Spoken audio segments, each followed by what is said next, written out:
Okay, this is a cold start of my 1983 V65 Magna. It's bone cold.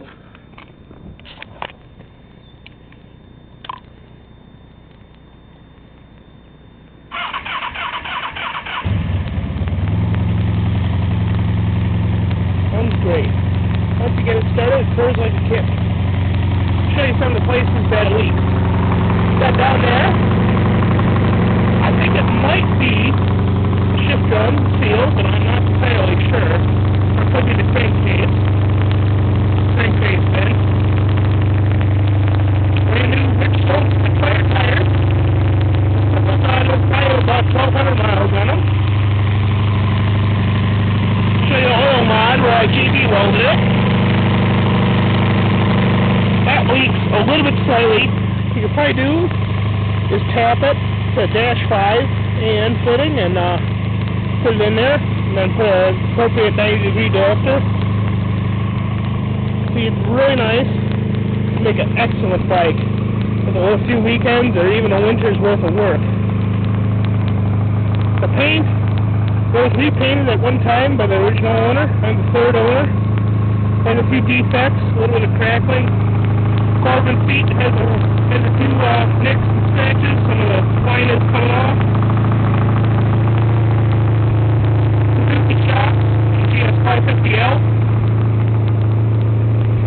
Those are starting to oscillate, but they were better than the stock shocks, which were seized.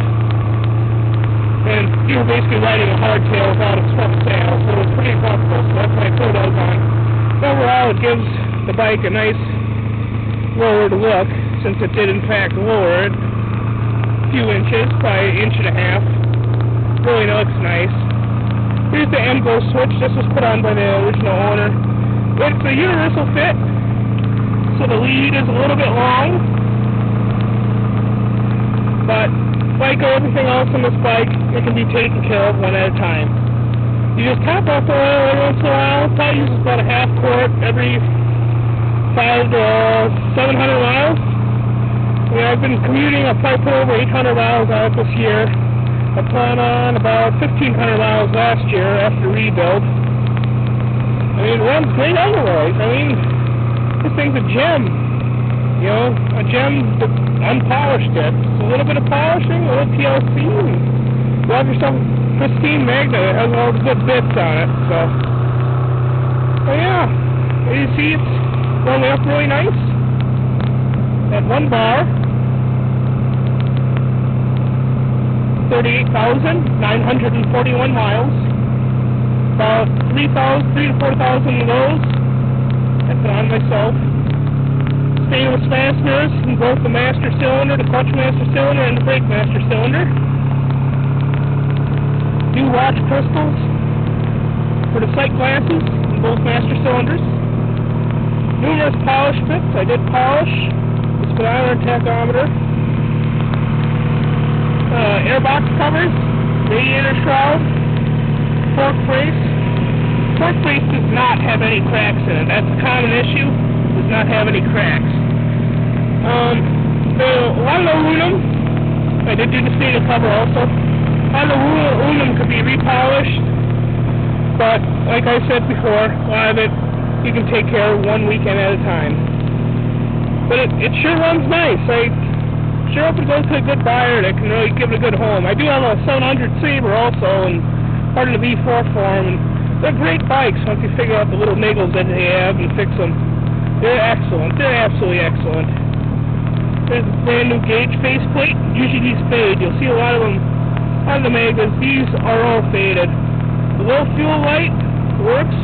I have not tried the tail light because I've never had a tail light bulb burn out or anything. Turn signals work. They have new stems on the front. Both horns work. Yeah, that even has a flash.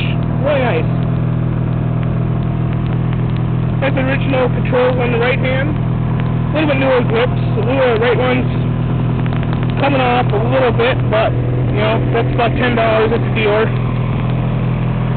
The Corbin is absolutely comfortable. I mean, if you'd recover it or patch it, take it to a upholstery shop, or just leave it like it is. You know, it's really comfortable. I weigh around 240 pounds, and it adds miles to your day, that's for sure. But it's a sweet running Magna.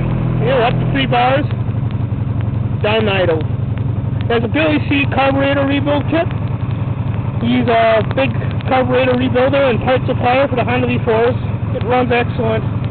I just replaced all the gaskets and O-rings in it, and the carbs. Carbs are synced, ready to go. That's the master key. I also have the service manual, the factory service manual, plus the owner's manual and toolbox, which you'll probably see pictures of. But yeah, overall, very good running bike. Give it a few blips of throttle.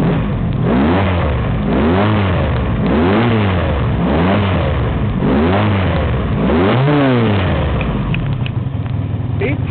Goes right down the idle. Purrs like a kitten. A little bit ticky when warm, and when cold, and when it warms up, it's just sweet. Just sweet. It's an excellent bike. Like I said, I've ridden this thing. I really ride my bikes I do have, so a little bit of things, and a little bit of TLC, and you'd have yourself a nice old school muscle bike. Thanks for looking. Bye.